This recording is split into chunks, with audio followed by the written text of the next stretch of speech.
We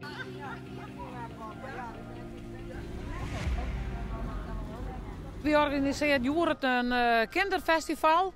Nou, eigenlijk voor mensen die het net zo roem hebben. Ze maken gratis kleding. We gaan springkussen. Er komt straks een ijskoelkar. Ze worden sminkt. Ik krijg wat kleurtjes in hier. We willen er echt wat leuks van maken.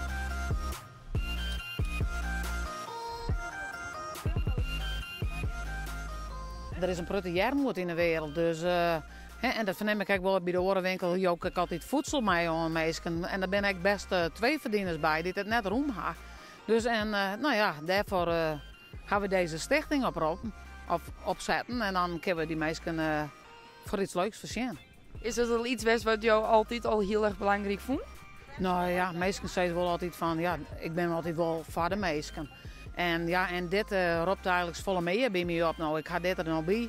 Ik stap hier nou met de orenwinkel. Omdat ik vind, dit is mijn roeping. Het is toch wel, die mensen helpen.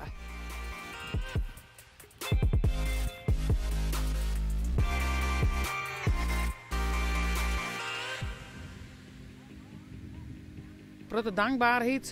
We gaan met de christen gaan we kappers erbij, dus dan konden ze het hier knippen letten. Nou, er zijn mensen die hier in 2 jaar net naar de kapper geweest. Dus ik kan zien hoe belangrijk het is om een beetje wat leuke dingen voor hun te doen, dat ze erbij hebben.